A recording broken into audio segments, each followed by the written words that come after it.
Основна задача на археолошкиот оддел на Битолскиот музеј е преку археолошки истражувања, научна обработка и презентација на остатоците од материјалната култура да даде јасна слика за екзистенцијата на човекот на овој простор од најстари времења до денес.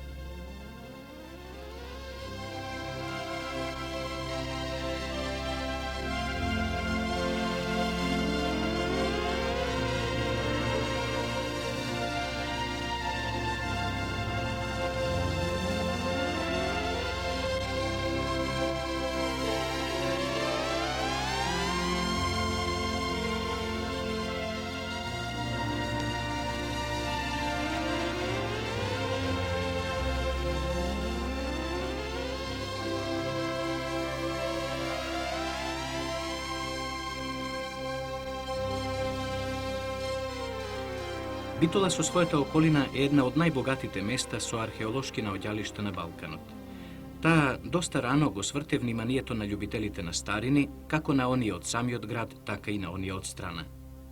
Интересно е да се напомене дека меѓу првите што почнаа да собираат старини се дипломатските представници на западноевропските земји стационирани во Битола. На истражувачите од странство со специјални потврди издавани од султанот им беше овозможено да вршат ископувања, а откриениот материјал да го откупат или едноставно да го пренесат во својата земја. Како резултат на овие истражувања, многу значајни археолошки наоди од подрачјето на општина Битола сега се своина на повеќе музеи во светот, од кои во оваа пригода ја истакнуваме мермерната биста на Есхин, грчки говорник од 4. век пред нашата ера, чиј оригинал се чува во Британскиот музеј во Лондон.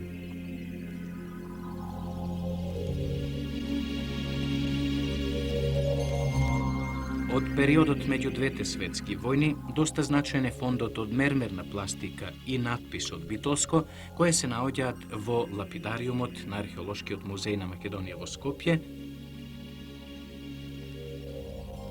од кој особено е значајна мермерната глава на младиот пан, представен со козји уши и мали рокчиња на челото. Откриена е при сондажните истражувања на Хераклејската акропола во 1935 година и е еден од првите индикатори на постоењето театар во Хераклеја. Во Народниот музеј во Белград, во археолошката поставка се наоѓа оригиналот на мермерната статуета на Атена Партенос, откриена случајно при обработката на земјата во Хераклеја во 1931 година.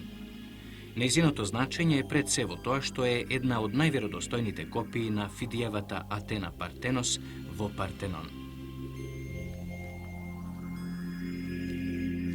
Со археолошките истражувања во Хераклеја во периодот од 1935 до 1938 година, освен недвижните споменици на културата, откриен е и богат фонд на движен археолошки материјал, кој всушност ќе представува база при основањето на музеот во Битола по ослободувањето. Поголем дел од овој фонд е мермерна пластика од римскиот царски период, односно вообичаени типови на почесни статуи, какви што во голем број биле подигнувани во античките градови.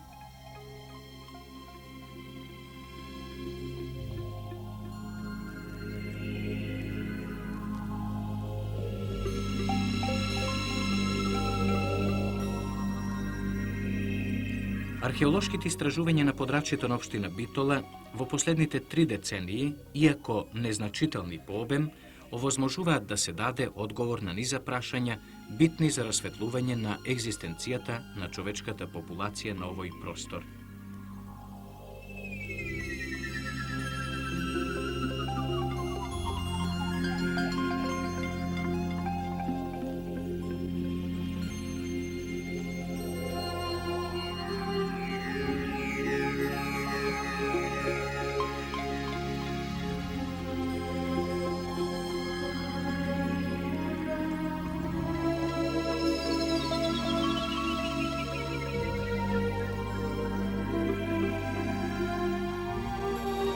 Импозантниот број на археолошки локалитети, околу 250, и богатиот фонд на движен археолошки материјал, околу 20.000 предмети, со кои сега располага археолошкиот оддел на Битолскиот музеј, се силна потврда за континуирано живење на овој простор од праисторијата до денес.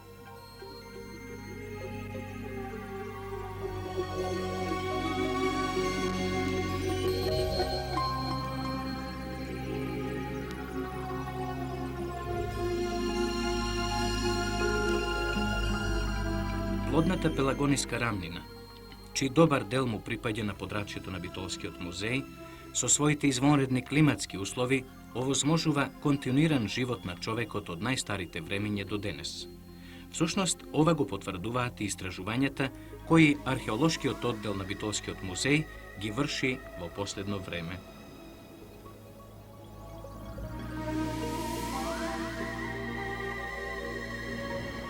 Во споредба со првите години од своето постоење, кога Битолскиот музеј често се селеше во неадекватен простор, со намената на поранешната касарна Стив Наумов за музеј, археолошкиот оддел ќе добие соодветен простор за експонирање на остатоците од материјалната култура според сознанијата на современата музеолошка наука.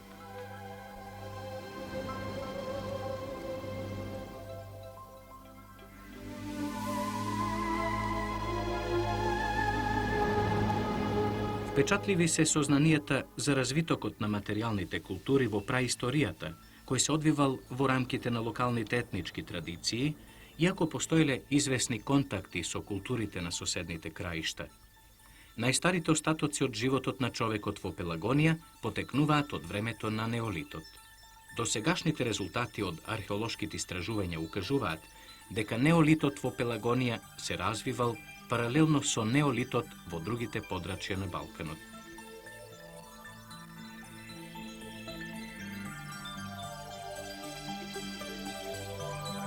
Најстара културна појава која му припаѓа на крајот на ранниот неолит представува Велушко-Породинската група.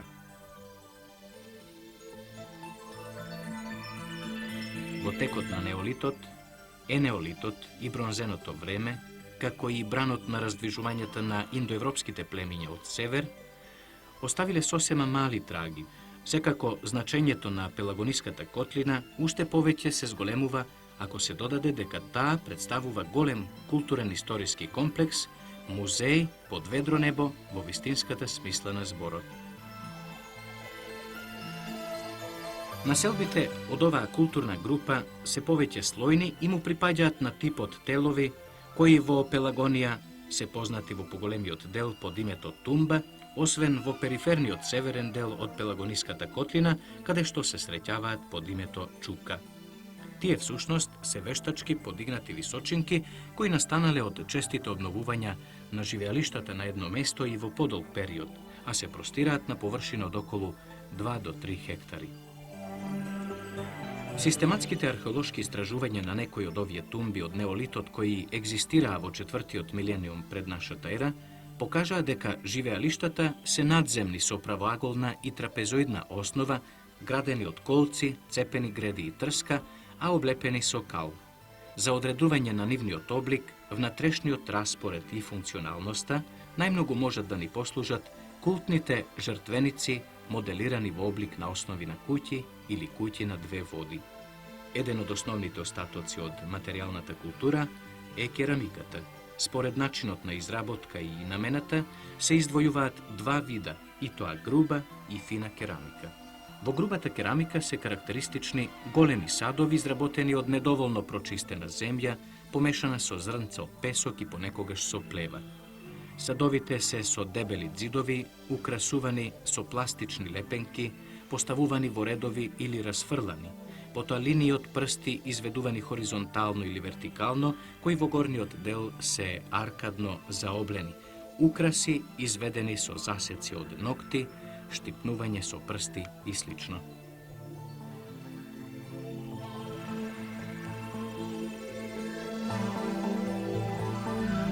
Фината керамика е застапена во целокупното живење. Според колоритните вредности, таа се дели на монохромна, црвена, сива, кафеава, темно-сива и сликана со бела боја на црвена основа. Како орнаменти служеле најразлични геометриски форми. Освен керамиката за неолитот, се карактеристични и предмети поврзани со духовниот живот, културата и религијата на неолитскиот човек во Пелагонија. Многобројни се наодите на антропоморфна пластика, која представува уметнички израз и сублимација на сето она што неолитскиот човек го доживеал и го замислил. Посебна група предмети наменети за култни и магиски обреди се жртвениците од кои разликуваме три групи, и тоа минијатурни жртвеници на 3 нозе со плиток кружен реципиент, жртвеници на 4 високи нозе со правоаголен реципиент украсен со апликации од стилизирани глави на елени со издолжени вратови и жртвеници во форма на моделна куќа, обично на 2 води.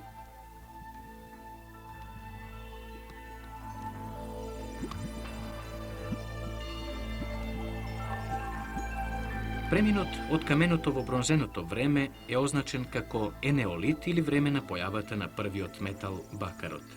Во духовниот живот и тогаш екзистира култот на плодноста, но представен во многу постилизиран облик. За керамичкиот материјал е карактеристично тоа што покрај автохтониот елемент се забележуваат и елементи од други култури од Средниот Балкан.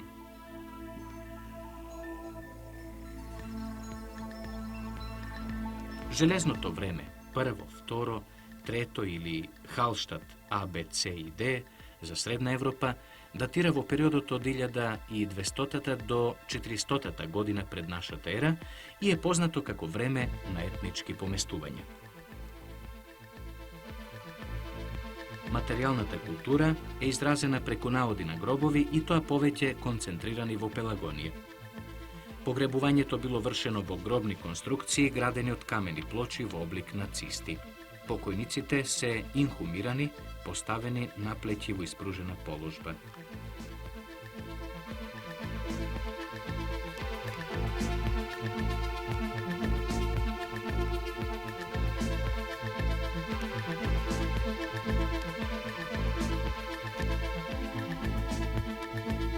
Силниот атички пробив, кој започнува во доцниот век пред нашата ера, на ова подрачје продолжува наместа и во 4-тиот век, кога во Пелагонија почнува општо локално копирање на атичкиот црно лакиран материјал. Од накитот, релативно богато застапен во некрополата Црквиште кај селото Беранци, се истакнуваат златните чунести обетки, многу минуциозна работа во техника на филигран, во основа прастар, ориентален облик.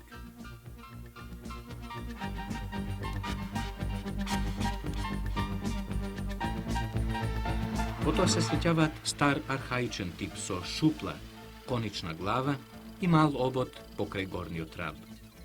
Внимание од оваа некропола привлекуваат масивните сребрени белезици со змиски глави на краевите.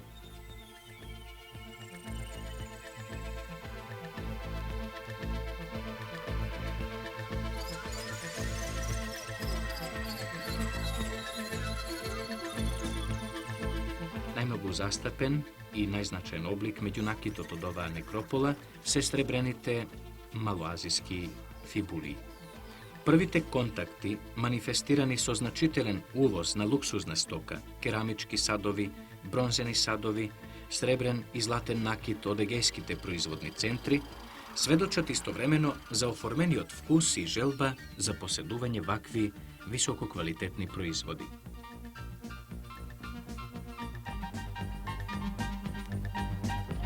Се смета дека пелагонискиот крај во 7-миот век пред нашата ера го населувале линките, горномакедонско племе, кое се спуштило од планината Еордаја Воденско.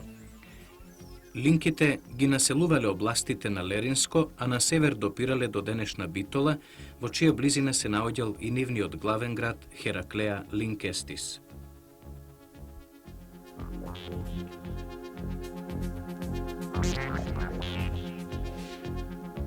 Хераклеа е еден од најзначајните антички локалитети на подрачјето на Битола, каде што систематските археолошки истражувања се одвиваат континуирано неколку децении.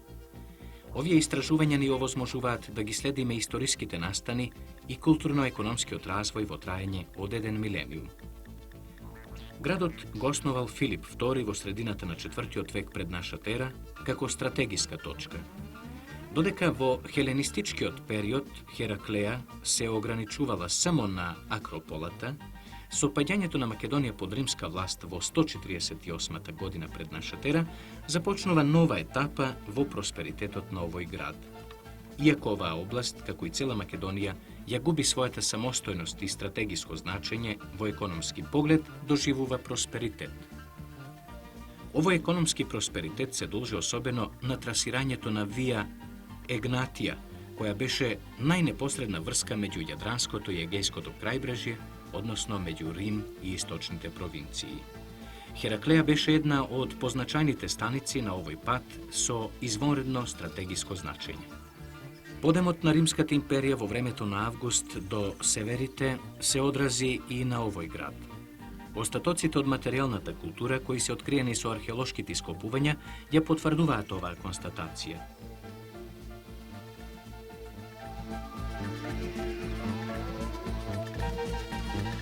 Римскиот портик со почесни и вотивни споменици, дел од форумот во Хераклеја, кој датира од првите децении од 2. век од нашата ера и во кој се сместени статуата на богињата на правдата и судбината Немеза со посветениот надпис на незиниот постамент,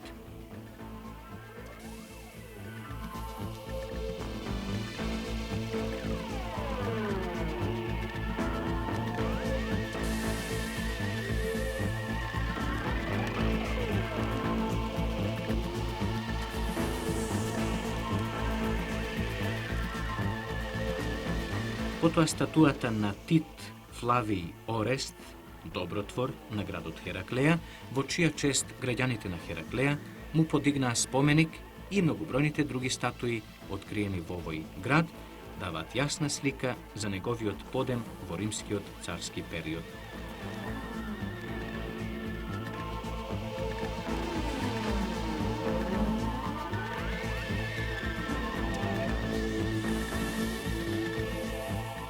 Театарот во Хераклеја, кој е во фаза на истражување, беше составен дел на градскиот центар, каде што беа градбите со јавен карактер.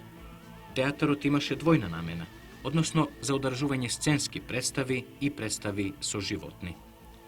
Изграден е во времето на Хадријан, а напуштен од употреба во почетокот на 5. век, кога биле забранети гладиаторските борби.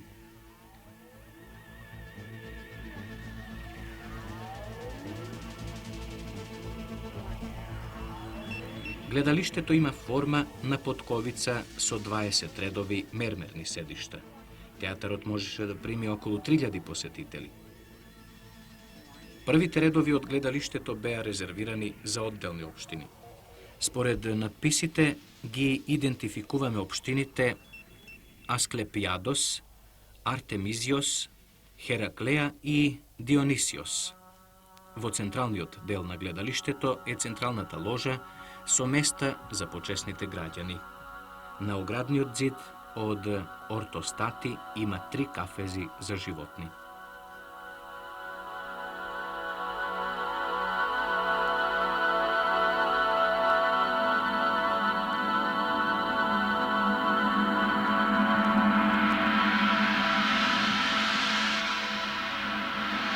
По завршувањето на истражувачките работи ќе се пристапи кон конзервација и реконструкција на овој мощно значаен објект, а крајна цел покрај неговата презентација е тој да се ревитализира, односно да служи како летна сцена на Битола.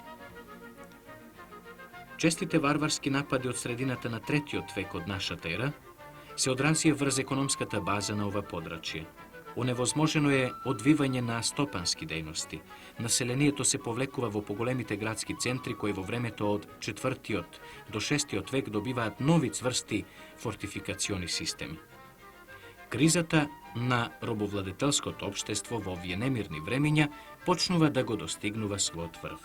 Ова е евидентно со слабење на економската моќ на населението, а е констатирано при археолошките истражувања кога се почести градбите од камен и кал.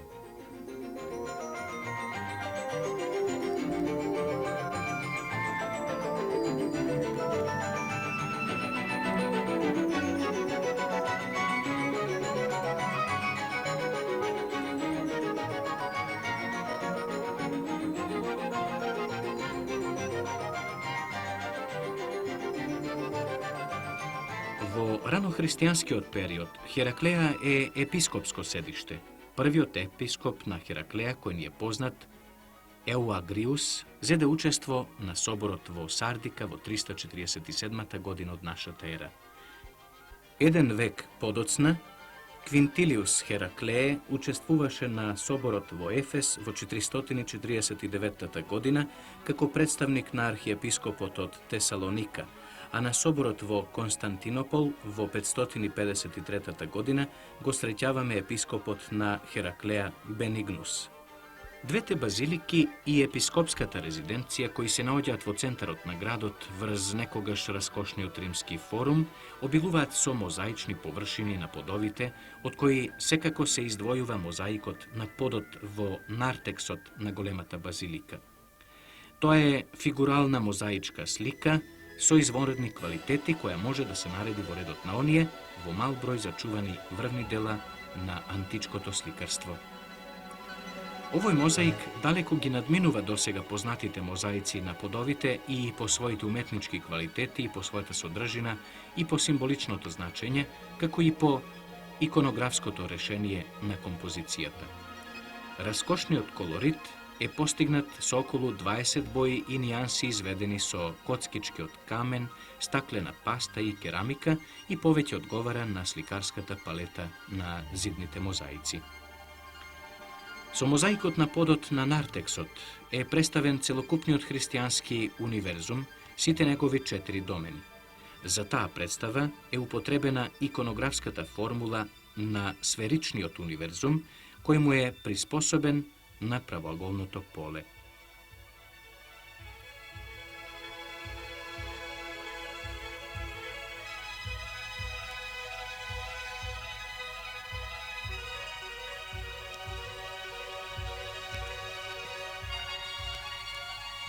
Мотивот представен во медаљонот значи причесна, еухаристија и крштевање. Виновата лоза е символ на Христос. Еленот и кошутата кои ги принесуваат усните до пехарот ја символизираат тајната на причесната.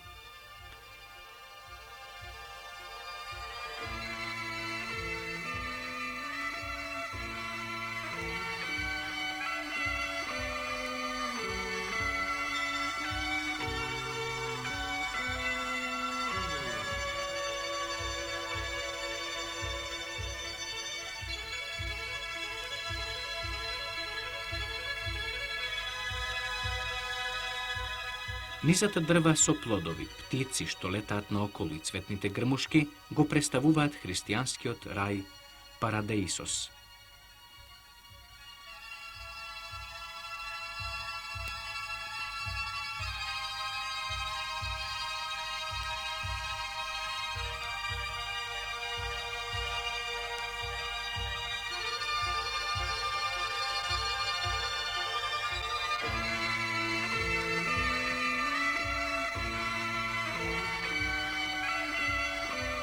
Како и другите македонски градови, и Хераклеја подлегна на словенските навлегувања при крајот на 6 век од нашата ера и исчезна за секогаш.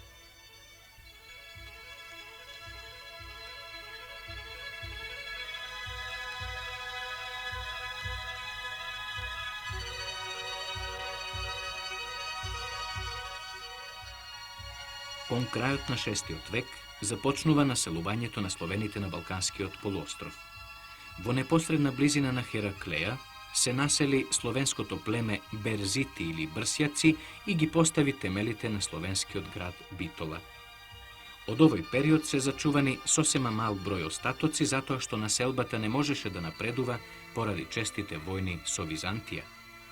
Истражувањето на овој период е во зачеток и постојат реални можности да се даде одговор на многу значајни прашања за животот на македонските словени во првите векови по доселувањето на Балканот.